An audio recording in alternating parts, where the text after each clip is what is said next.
Boa noite a todos. Boa noite. Que a paz de Jesus Você não quer o microfone? nos envolva. Já vou pegar. Que a paz de Jesus nos envolva. A todos nós. Que realmente saiamos daqui melhor do que quando nós chegamos. Que possamos absorver os fluidos maravilhosos desta casa. Esta energia pacífica, salutar, de consolação, de instrução, que não parte de mim, mas parte do conjunto de trabalhadores nobres que militam a causa do bem, muitos deles já numa outra esfera, a nos intuir, a nos inspirar e trabalhar desde já, como foi dito na prece inicial, nas nossas mazelas, na nossa parte íntima, naquilo que a gente sequer consegue dimensionar. Se porventura estiver alto, que os senhores, por favor, me avisem com relação à voz. Às vezes a gente fala um pouquinho mais alto e fica um pouquinho, digamos, insuportável.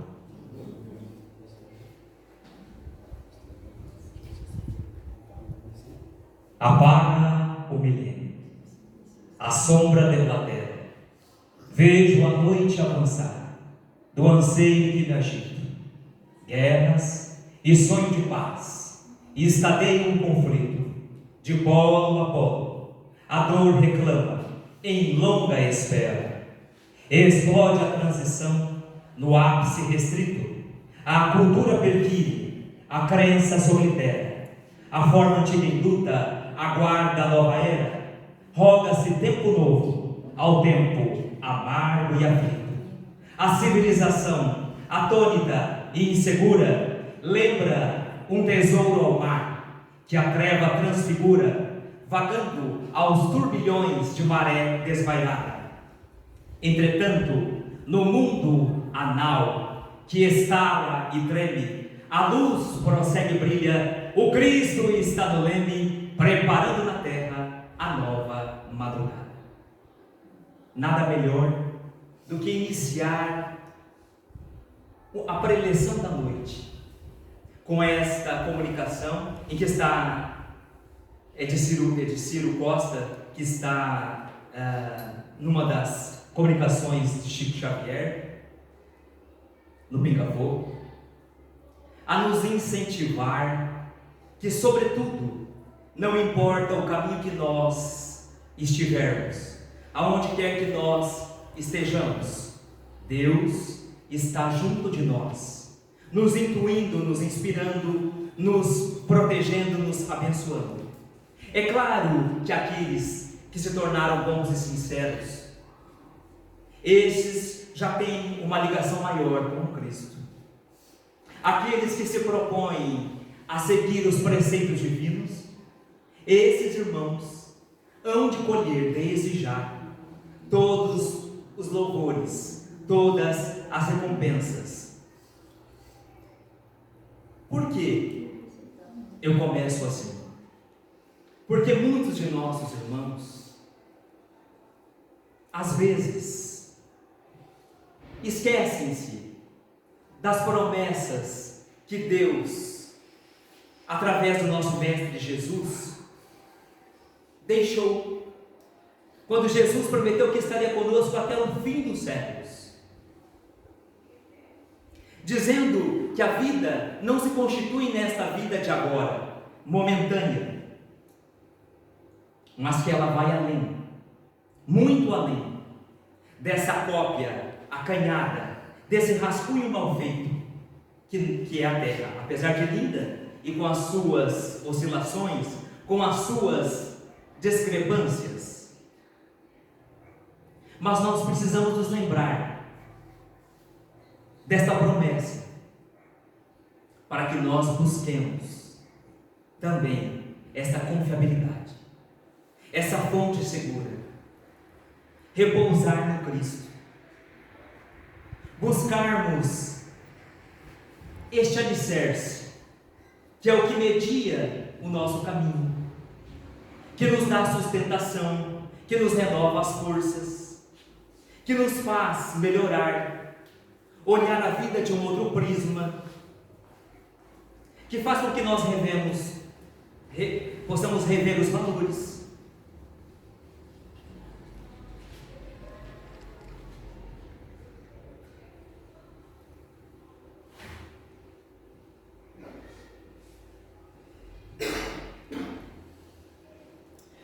O pedido é bem assim: vinde a mim, vós que andais cansados e sobrecarregados, que eu vos aliviarei.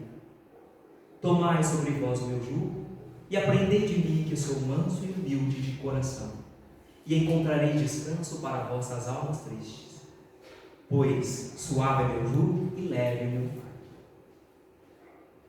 É o chamado.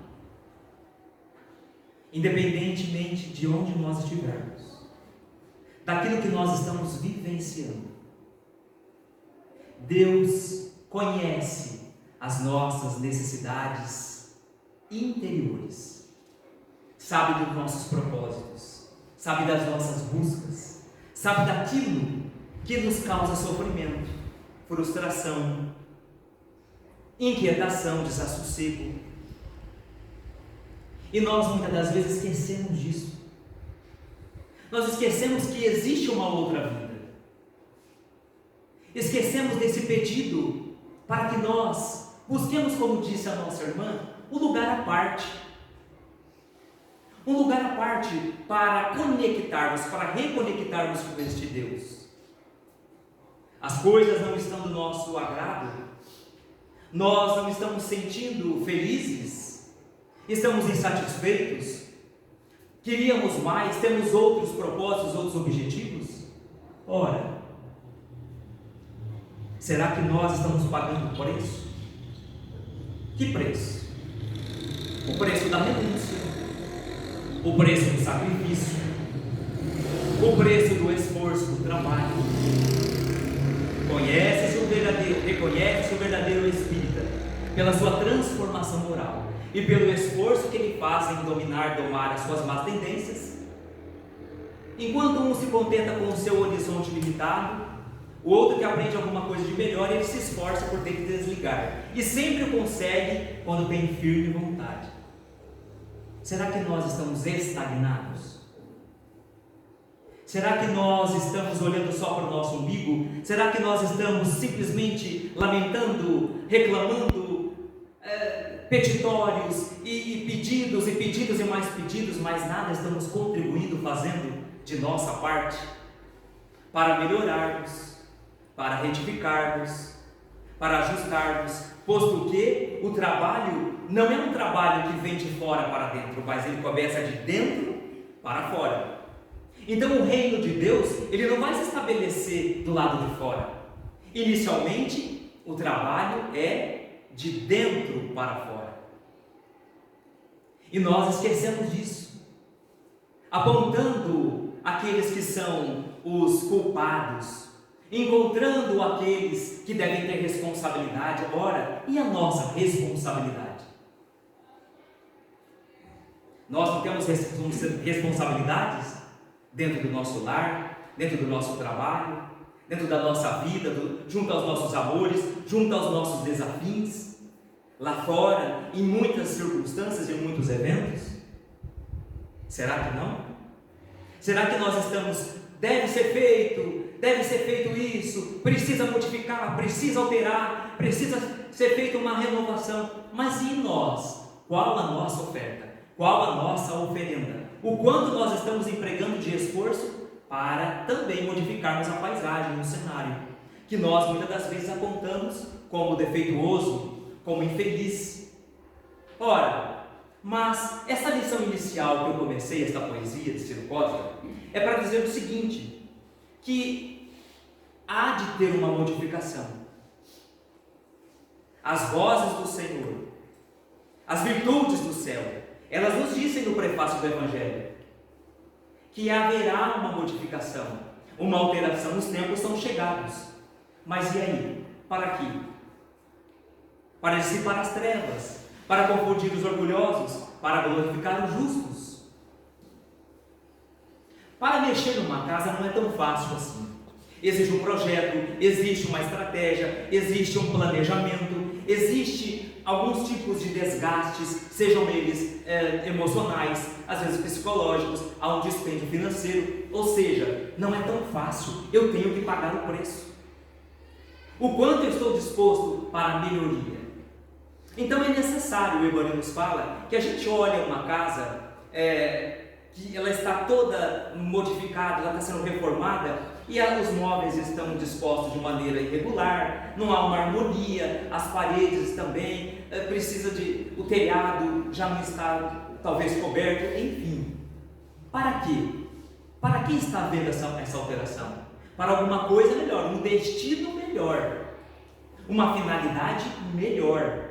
Eu quero melhorar esta residência, eu quero melhorar uma instituição, eu quero melhorar aquilo que eu me predispus a mexer, a construir, a edificar, a reformar.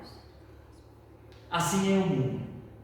Assim é o mundo em que nós estamos agora. Antes dele se estruturar, antes dele se colocar em equilíbrio, é necessário que haja essas modificações, esses arranjos, essas alterações. É preciso saber como lidar com as coisas. Não posso desesperar. Eu tenho que ver além. Ora, a promessa de Deus não foi feita a promessa de Jesus não foi feita através de Jesus, de Deus para nós, através de Jesus, para que Ele estaria conosco, que seria modificado este mundo. Nós estamos num mundo de transição. Ora, transicionando para a melhoria. É claro que os escândalos, a gente fala a respeito dos escândalos, esses escândalos, eles são necessários diante do nosso estado evolutivo, o nosso grau de adiantamento, mas não precisaria ocorrer, mas nós assim o escolhemos, pela vida de facilidades, por buscar a porta estreita, por querer manter uma vida acomodatícia, a mesmice, aquela vida acanhada. Então o que acontece? Nós, para sairmos da inércia, precisamos o quê? De alguns tipos de atropelos. Acontecem situações, eventualidades, para nos tirar da posição da preguiça, da acomodação, daquela inércia. Então, o que acontece? Nós precisamos, porque nós estamos parados. Nós estamos, muitas das vezes, pagando mal com mal, injúria com injúria, e não é essa a proposta do Cristo para nós. A proposta é o perdão. A proposta não é a dor, a proposta é o amor, mas nós escolhemos o caminho mais árduo, que é o caminho da dor. Nós escolhemos o caminho difícil, o caminho da turbulência. Nós não queremos pagar o preço. O preço é este: eu preciso dar alguma coisa de mim, o meu tempo, o meu descanso, a minha alegria, a minha paciência, a minha bondade, o meu respeito, a minha gentileza. Eu preciso dar a minha paciência em muitas circunstâncias. Às vezes o meu valor, um valorzinho específico, para ajudar. Eu preciso ter algum tipo, de situação em que dependa de mim. Os Espíritos não improvisarão auxílio. As situações não serão modificadas. Os Espíritos não farão com que a nossa vida se torne mais fácil. A promessa do Cristo foi dita em que nós encontraríamos tribulações, em que nós encontraríamos dificuldades, mas que nós fizéssemos o esforço de crer e de agir. A esperança de realização, esperança trabalhando, não esperança de permanecer ali, que as coisas modifiquem. Ora, meus irmãos, será que Deus daria para nós situações adversas, concederia, melhor dizendo, para nós vivermos, se não tivesse um aprendizado, uma lição, um ensinamento nisso tudo? Será que ele concorda com o nosso sofrimento deliberadamente, ou seja, não eles merecem, ou ele está apartado da nossa vida? Ele está apartado daquele avião que caiu? Ele está apartado de um acidente? Ele está apartado de alguém que morre de uma maneira infeliz? Ele está apartado quando alguém da nossa casa se vai, ou um ente querido? Ele não está. Quer dizer, ele está aqui agora, mas ele não está ali. E para aquele que favoreceu, para aquele que aparentemente está na prosperidade, para aquele que está vivendo uma situação, digamos, mais calma, mais tranquila, ele está com esse e não está com o outro, é isso? É essa a dimensão de Deus? É esse conhecimento que nós temos dessa divindade, dessa providência divina? Um Deus parcialista? Um Deus que age aí de maneira caprichosa? Claro que não. Então a nossa lição é para dizer que a situação lá fora está caótica. Sim, ela está complicada. Nós precisamos estar alerta. A caridade requer critérios. Eu não posso sair de peito aberto fazendo caridade assim, né? Ó, bateu alguém, ó, entra aqui. Não é assim. O mundo não é mais como desse jeito. Mas isso não quer dizer que eu não possa ter critérios para fazer a caridade, que eu tenho que ter critérios para agir com o outro, que cada um faz do jeito que bem entender, e que eu não devo ter misericórdia, compaixão para com o outro. Ora, Deus não disse através de Jesus que estaria conosco, e Ele sabe quem é que está bem intencionado. Ele sabe quem está querendo fazer o bem realmente, ou aquele que às vezes está usando de uma situação para favorecer-se, que está aqui, mas não está ali, está com o pé em duas canoas, que vive uma vida de aparência, mas o reino de Deus não vem pelas aparências. Então nós nos perguntamos: ora, de que jeito que eu vou me prover, me acautelar, ter segurança das situações lá fora e continuar vivendo a minha vida? Buscando esse Deus, mas colocando Ele dentro da gente mesmo, ali dentro de nós, com esforço próprio, aquele esforço que foi dito ali, ó, reconhece o verdadeiro espírita ou o verdadeiro cristão, tanto faz, nós podemos alterar, que o sentido é o mesmo, pelo aquilo que está fazendo, para melhorar, para ajustar, para suportar, para tolerar, vendo alguma coisa além, não esperando o resultado imediato, um resultado para agora. Se nós não tivemos êxito, nós tivemos sucesso, e nós assim fizemos o nosso esforço, que muitos exigem, pedem, solicitam, né? No entanto, estão ali na situação da estagnação, estão parados, nada fizeram, esperaram que o alto interviesse. Não vai acontecer. Não vai acontecer esse tipo de intervenção. Então, vamos ouvir esse chamado e praticá-los, aplicá-los. Ora, eu acendi a candeia e coloquei debaixo do alqueire, é isso? É isso que eu fiz? Colocar a candeia debaixo do alqueire e deixar, é isso? Não. Ora, é um contrassenso. Se eu tive contato com a doutrina, se eu tive contato com os ensinamentos de Deus, se eu tive contato com as instruções que é o caminho, que vai nos mostrar o caminho de melhoria, de crescimento, de progresso, né, de aperfeiçoamento, eu vou fazer o exercício, assim como o médico disse, tem que tomar o remédio, tem que fazer isso, segue a prescrição. Se eu não sigo a prescrição, não tem resultado positivo. É como se eu viesse a qualquer casa e ouvisse um pastor, ouvisse o palestrante, ouvisse o padre, ouvisse o sacerdote, ouvisse aquele responsável, o apóstolo, e continuasse sem interiorizar aquilo. Eu ouço, mas sai de um ouvido e vai para o outro. Ora, mas por que eu devo perdoar? Porque eu devo amar? Porque eu devo fazer caridade? Porque eu devo suportar as dificuldades, os obstáculos, os impedimentos? Ora, tem uma razão e porquê. Aquele que continua perseverando, este mais à frente colherá os frutos do seu silêncio, da sua atitude, da sua iniciativa para o bem, no esforço de tentar melhorar o cenário que está aí ao seu redor, no seu entorno. Agora, se nós andarmos como a multidão, o que será de nós? Qual o nosso destino? Porque a multidão, ela escolhe a porta estreita, ela é larga, o caminho é um caminho que é muito facilitado.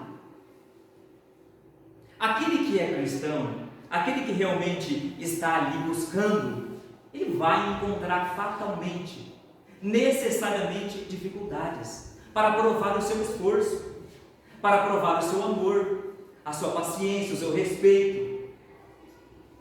É necessário que vivencie essas situações, as mais variadas possíveis. Até a indústria hoje em dia, e há tanto tempo atrás, para ela aprovar um produto, ela submete a vários tipos de testes. Por que nós não seríamos submetidos a esses testes? Pela providência maior, pelo alto, que conhece cada um de nós. Olha, este vai para o lado errado, este tem essa dificuldade, a natureza do dano é essa, a natureza do dano do outro é aquela, esse tipo de comportamento, aquele. Por quê? Nós merecemos passar para provar a qualidade do nosso esforço, da nossa tentativa. E muitas das vezes nós esquecemos. Tem uma história interessante aqui, que nos fala a respeito da razão e da necessidade. Uma irmã lá em Uberaba procurou o Chico no seu trabalho. E o Chico estava realmente trabalhando. Só que o dono da empresa, ele disse para ela que ele não se encontrava no trabalho e pediu que ele procurasse na casa do Chico. E essa mulher foi em busca do Chico no seu lar. Chegou lá, foi avisada que o Chico... Gente, está alta a voz? Está alta, estou tentando falar um pouco distante para não ficar desagradável. E aí o Chico, a pessoa conhecida do Chico, avisou que não, ele se encontrava realmente no trabalho e que ela retornasse lá. Bom, ela foi, deu os burros na água, vamos falar desse jeito, né? Não teve êxito, falaram que ele não estava lá novamente. E aí o que aconteceu? Ela foi para casa, irritadiça. Lembrando que essa mulher estava num estado perturbatório imenso, elevadíssimo. À noite nos trabalhos, o Chico chegou para dar passe. Quando ele chegou para dar passe na frente do centro, essa mulher o esbofeteia a ambas as faces. Chama ele de cachorro, chama ele de covarde, onde já se viu, né? Está pensando o quê? Que eu tenho tempo para correr atrás de você? Agora você vai entrar aqui dentro e vai dar passe em mim. E aí ele, mentalmente, ele está não com raiva dela. Até essa lição está nesse livro Chico de Francisco, né, do Adelino, muito interessante, que nos traz um ensinamento muito rico, dizendo que ele não sente raiva, mas ele está num estado perturbatório. E todos nós sabemos que para dar passe é necessário que você esteja no equilíbrio. Ora, né, você teve uma vida turbulente, um dia turbulento em que você não foi cristão, em que você foi totalmente avesso àquilo que é pedido, e você vai chegar, não faz, a espiritualidade não faz nada de improviso, não adianta, e nós precisamos ter essa consciência. Às vezes tem dia que não dá.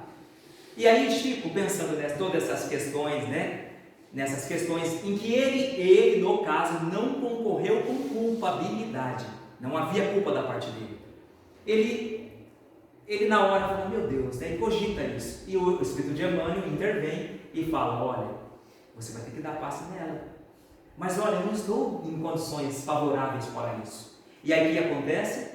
Ele explica que converse com ela. Então ela está lá sentada, ele conversa com ela e vai falando para ela, fala, olha minha irmã, eu não estou tendo tempo disponível para atender todas as pessoas, eu preciso daquele emprego. E foi falando nisso, contando a respeito, né, de que ele precisava cuidar da família, a manutenção era o provedor da sua família, e que ele tem andado muito assoberbado, né, como você diz, cheio de compromissos para lá e para cá, né, que ela desculpasse. Nisso ele foi quebrando a vibração da mulher e a mulher começou a chorar. Bom, resumindo a história, pós o acontecido, o ocorrido, ela diz, ele conversando com o Emmanuel, pergunta, você viu, Emmanuel, eu não estava com a razão? Ele falou, olha, você estava com a razão, mas ela estava com a necessidade. Aí as pessoas podem perguntar, mas como assim? Quer dizer que o outro tem que bater em mim? Olha, meus irmãos, cada um reage da maneira que deve reagir, mas nós temos uma cartilha a seguir.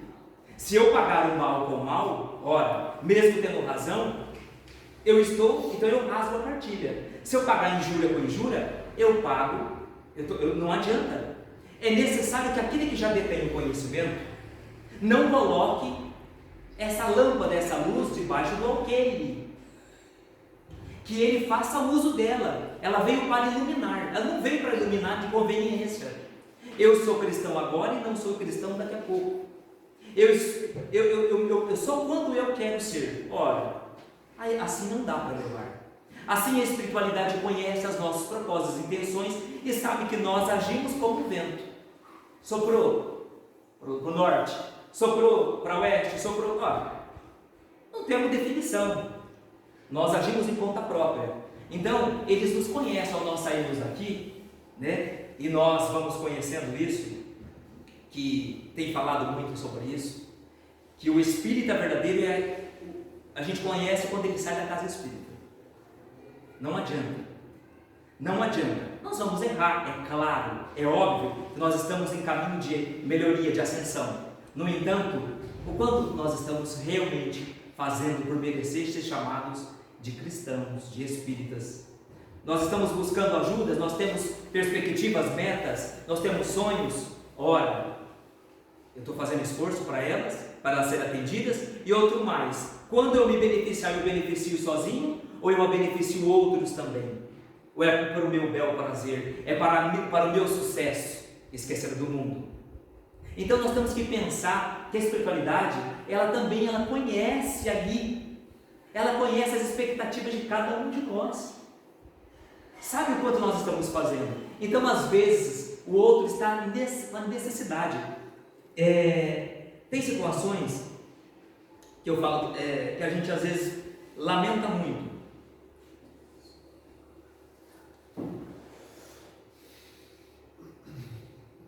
Dois casos interessantes. Esses dias agora uma irmã chegou, uma nossa amiga, né, que nos acompanha, chegou para falar a respeito de uma pessoa que é o seu gestor, vamos dizer assim. E ela fazendo um teste para ter a ascensão do cargo. E ele disse para ela assim, olha só, ele disse: você não tem capacidade. Mas não é a primeira vez que alguém me conta uma história como esta. Você não tem capacidade, desista. Ora, é assim que um gestor, é assim que alguém que está com um poder deve agir? Que está ali para dizer, para poder fazer a seleção, o processo seletivo, enfim, o concurso, enfim, é assim que ele deve agir? Sabe que não existem outras maneiras mais cortês, com decoro, com certo zelo, com diligência para você cuidar, para que você não menospreze, ainda que fosse o caso, não sei se é, mas se fosse o caso, por exemplo, de uma inaptidão para aquilo, para aquela função. Então, por que eu estou chamando esse exemplo agora, e por intuição, nem ia falar sobre isso? Porque nós, muitas das vezes, estamos também em condições de ajudar. Nós colocamos os pés pelas mãos, porque a espiritualidade coloca as pessoas no nosso caminho, em todas as circunstâncias. Não é só para poder falar para elas: olha, Deus existe, continue, não, é pela tua atitude, pelo nosso exemplo. Pelo nosso exemplo. Então, quais exemplos nós estamos aí propagando? Porque tem vezes que nós estamos sozinhos, mas como estão nossos pensamentos? O quanto nós estamos vibrando positivamente, o quanto nós estamos buscando esse Deus, ou nós buscamos Deus só nas necessidades, nos momentos difíceis, de turbulência? Olha, é um contrassenso, é uma incoerência. Então, é por isso que nós nos esquecemos a respeito de que este momento é um momento necessário, pela situação em que nós e muitos de nós nos encontramos, apáticos, indiferentes, esquecidos de Deus, esquecidos de Jesus, esquecidos da vida superior. Não se turbe o vosso coração, crede em Deus, crede em mim. Há muitas moradas na casa do meu Pai. Se assim não for, eu já teria dito, pois me vou para preparar o lugar. Depois que me houver ido e preparado o lugar, voltarei e vos retirarei para mim, para que onde eu estiver, vós também aí estejais. A ideia é mais ou menos essa, com alguns ajustes. Ora, meus irmãos, São João capítulo 14, versículo 1 a 4. Ora, esse reino que foi dito, nós nos lembramos dele quando nós estamos pleiteando um dia de chegar lá, no plano espiritual, quando nós temos perspectivas, ou nós estamos aqui todos na disputa estéreis, nas disputas obtusas, em que ali não se raciocina, não pensa no amanhã, penso no agora, no imediatismo, no utilitarismo, eu penso no hedonismo, nos prazeres de agora. Ora, então fica fácil, e depois eu venho choramingar para o Cristo. Não que Ele não vai nos ajudar, mas nós não alcançaremos aquilo porque nós não pagamos o preço daquele que foi humilhado e silenciou, o preço daquele que está trabalhando, que está se esforçando, que não está vivendo aqui para simplesmente comer, beber, dormir, procriar, mas que está fazendo algo a mais, que está ligado a trabalhos para com os outros, pensando nos irmãos, pensando na sua própria provisão, sim, na sua manutenção, na sua conservação, sim, mas pensando no outro também, porque ele dorme, mas ele pensa no outro. Ele pensa que tem pessoas dependentes, ele pensa que tem pessoas que não estão na mesma situação, que estão com sede, que estão com fome, que estão em guerra, que estão com calor, outros que estão com excesso de frio. Ou seja, eu não penso simplesmente que para mim está tudo bem, eu estou alimentado, eu tenho uma vida sexual ativa, eu tenho aí água potável, eu tenho saneamento básico, eu estou fazendo uma faculdade, ou seja, atendi as minhas expectativas.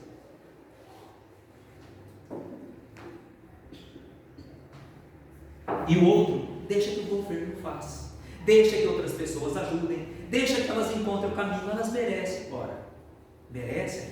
Sim, todos nós merecemos, mas não é porque existe a fome no mundo que nós não podemos minorá-la e deixar para que o outro, que veio numa situação já, digamos, menos privilegiada, um pouco mais difícil, não encontre recursos de auxílio para minorar,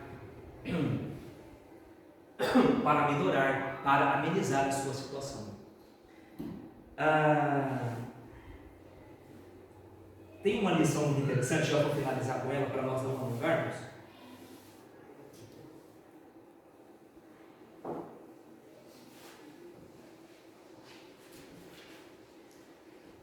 A lição que está no livro Pão Nosso, que é de O Amigo Oculto. Para que essa lição? Por que eu escolhi ela mesmo? Porque é o seguinte: depois da crucificação, os discípulos, eles estavam descendo para Emaús.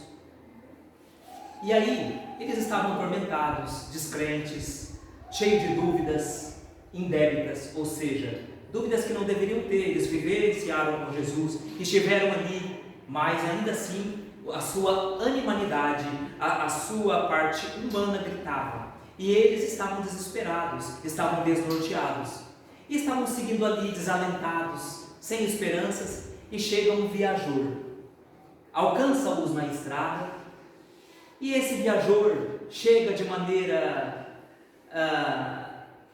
caritativa, trazendo consolo, falando das bênçãos da cruz, falando dos benefícios do sofrimento, e começa a imprimir uma nova expressão de ânimo deles. E eles começam ali a sentir envolvidos, começam a ouvir, o silêncio se faz, todos estão envolvidos naquele mísero homem, aquele homem que chegou despretensiosamente.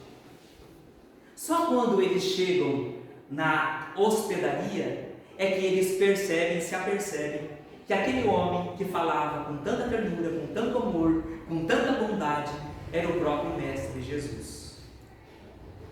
E essa lição vem para dizer o seguinte, de maneira rápida, para que nós não alonguemos: os sinais divinos, meus irmãos, estão do nosso lado. Pediu socorro, pediu com amor, com fé, através de uma prece, está fazendo o teu trabalho no bem, continue, persevere, não desista, não esmoreça. Pode vir através de uma criança tímida, de um velho generoso, através de um viandante que a gente desconhecido, alguém que chega, um amigo que vem falar alguma coisa, basta nós prestarmos atenção, o coração, o sentimento, para ouvirmos, que a ajuda está do nosso lado. Só que nós não queremos, nós queremos casos excepcionais. Nós queremos que venha alguém do alto, das alturas, se faça presente de maneira brilhante, de maneira inesperada, de maneira fora daquilo que a gente tem o hábito de vivenciar. Não vai acontecer. Não vai acontecer. Então, essa lição se finda desta forma, dizendo que Jesus não vai descansar enquanto não nos encontrar na hospedaria da paz. A hospedaria da paz, que é a hora que nós estivermos realmente ali, em equilíbrio, em paz, a hora que nós estivermos realmente bem, o bem-estar legítimo, não a paz fictícia, não a resignação viciosa, mas a resignação suprema às vontades de Deus. A paz não da ociosidade, mas a paz daquele que trabalha, crendo no futuro, crendo em Deus, crendo em si mesmo. E nós finalizamos assim com este poema do Castro Alves, que fala a respeito do livro. O livro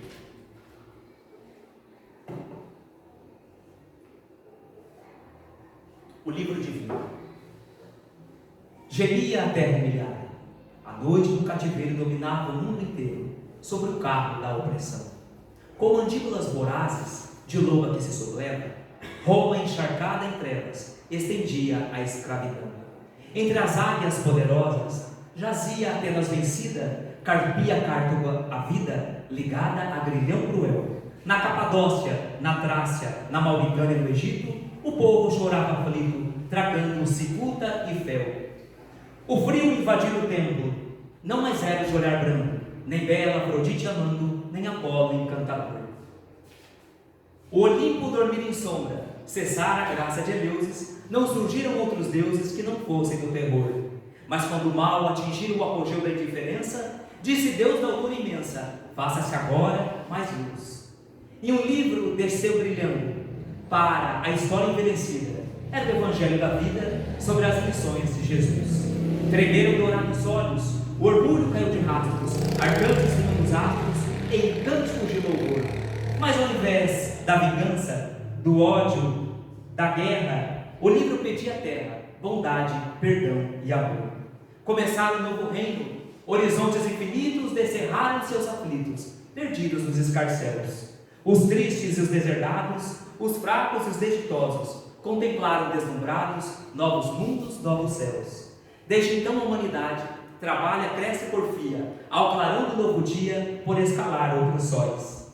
E a mensagem continua em sublime resplendores, formando renovadores, artistas, santos, heróis. Espíritas companheiros da grande luz restaurada, tracemos na nossa estrada a glória do amor cristão. E brilhando e servindo alegremente, na dor, na luz, na prova, busquemos na boa nova o livro da redenção. Castro Alves. Que Jesus esteja conosco, nos abençoando, hoje e sempre, assim seja.